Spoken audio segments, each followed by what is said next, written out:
was going over this with a few investors that were talking about investing in multifamily real estate, and we were talking about the issue right now with the debt market and the real estate market, and why if you're going to invest in something, if you're going to have debt on it, you want to have fixed debt. Here's why.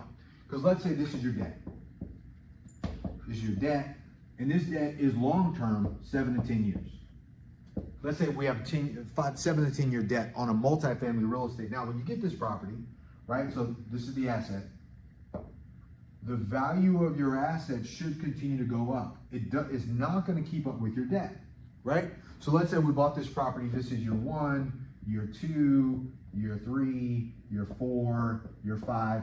You get what I'm saying? And this is going to continue to happen. Your asset value is going to continue to go up based on your rents and income. And we know this because you guys have heard me say it over and over again. Rents in this country went up over and over again since 1945. 1945, an average of 8 to 9% a year. Now it's went up higher than that, but that's on the average. So if your rents are going to continue to go up, but your debt is going to continue to stay flat, over time, this debt starts to actually get paid down, right? Because the debt's, I mean, even though it's a fixed debt, the interest rate is fixed. The interest rate is fixed, but your principal balance continues to go down. So what happens is this gap between here is what's called equity. There's your equity buildup or your debt buy down. So your principal balance, let's say you bought this property for $20 million. We put down 40% on the property. So we put down $8 million bucks, so we have $12 million. So during this time frame, right, this $12 million is actually going down. Your principal balance of the $12 million is going down, while the equity of the $8 million is going up, because our income, the $8 million that we put down is going up in value, the equity part, because the rents are continuing to go up. So at some point, let's say we raise the rent in this property. Now the property, we bought it for $20 million. Let's say now it's worth, let's just say 25 million. Let's just say it's worth 25 million. We didn't go to full term of 10 years. Let's just say we only went a couple of years, but we've been increasing the rents, managing the property right, making sure our management company takes care of the tenants, and it's worth 25. Now, during this time, the value of the properties went up here, but our debt may have dropped by $10 million over time. So now, even though we put $8 million in, the debt on here is 10. You get what I'm saying? So now we have this additional money. So we have made $5 million. So now our equity is $13 million. And oh, by the way, we only owe $10 million, not the 12, right? So now we're at $15 million on our upside. So that's the benefit. I know this is a little bit confusing when we look at the lines. Usually I have my paper, but I wanted to share this because I was showing this to the investors. Look, if we buy a property with fixed debt on it and the value of that asset, we can continue to increase the value of the asset, force appreciation, because we already know rents are going to continue to increase. Now, they're not going to be 8 to 9%, right? When we look at it, we're like, okay, let's say we're only going to do a 3 to 5% rent increase. This is an increase in income, which creates an increase in value.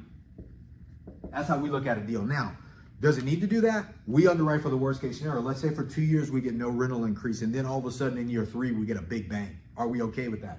Let's say we go for 2 years or 3 years with no rental increase and we don't get any rental increase on the property and we move into break even. Do we still want this asset in our portfolio? Is it worth holding on to while the tenants, because remember, the tenants are paying for the debt, the insurance, the taxes, all the expenses. They're paying for everything. It's not the investors, it's not us or anything like that. It's the tenants that are doing this, which is why you got to get a great asset in a great location in a great market for a long hold period, because we know that we're doing these things.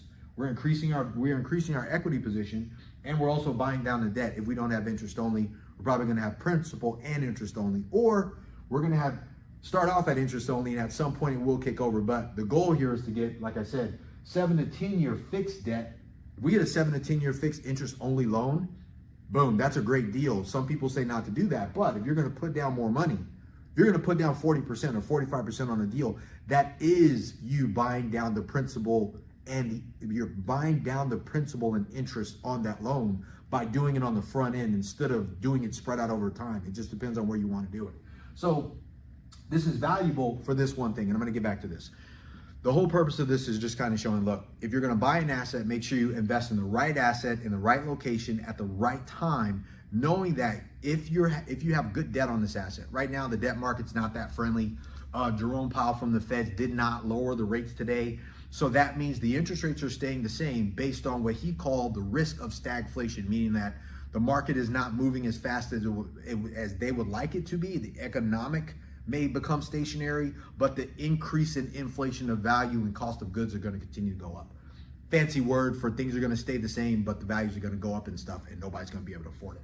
But anyways, the point is this. If you're an investor, your goal is, and I'm going to write this down, your goal is to be able to invest in a great asset in a great location over long periods of time. The whole point of this was invest in something over long periods of time so you get what I'm getting ready to let you guys know right now. I'm not going to erase this whole thing.